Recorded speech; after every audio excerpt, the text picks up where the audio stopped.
د پاکستاني او افغان چارواکو د لیدنې پټ جزئیات ښکاره شو. بلخوا طالبانو اسرائیلو ته څه ویلي نو پاتې جزئیاتو لپاره ویډیو تر پایه وګورئ. د طالبانو او پاکستان ترمنځ پر TTP بحث شوی. د طالبانو به خبره سرچینې وایي چې د سراج الدین حقاني او د پاکستان د کورنیو چارو وزیر محسن نقوي ملاقات په مثبت فضا کې ترسره شو، خو طالبانو ویلي چې پاکستان د خپلو امنیتي ستونزو د حل لپاره غلطه دروازه ټکولې. سرچینو ټینګار کړی چې حقاني ویلي افغانستان په داسې موقف کې نه دی چې هغه کارونه وکړي چې د پاکستان مسؤلیت دی او خپل باید وکړي. حقاني بیا هم روښانه کړ چې د پاکستان امنیتي ستونزې د پاکستان داخلي مسؤلیت دی نه د افغان طالبانو. د دوی په وینا چې د تحریک طالبان پاکستان غړي او مشران په پښتونخوا کې دي او مرکزونه هم هملته دي، نو افغان طالبان په دې برخه کې هیڅ نشي کولی.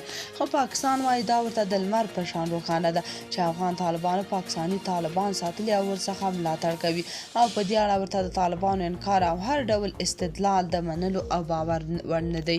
بلخوا د سرپرست حکومت ویان ذبیح الله مجاهد د یوې اعلامیې په خپرولو سره غزه کې د اسرائیلي رژیم له لوري په ملکي خلکو د لوږې او کلابندۍ فشار له مرستو څخه د لومې په توګه کار اخیستل او پر ښځو او ماشومانو بمبارد په کلکو ټکو غندلی.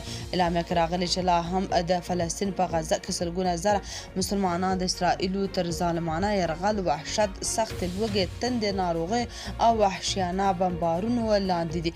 د اعلامیې پر دوام سرپرست حکومت له ټولو مسلمانو هیوادونو او نورو مؤثرو جهتونو غوښتي چې ژر تر ژره د غزې مظلومو ماشومانو او ښځو ته د بشري مرستو د رسېدو لپاره لاره هواره کړي، که نه د لوی الله جل جلاله په حضور کې به هیڅ عذر نه لرو او ټول به له سخت الهي عذاب سره مخامخ وو. تاسو په دې اړه څه نظر لرئ؟ کمنټ کې شریک او چینل هم سبسکرایب کړئ.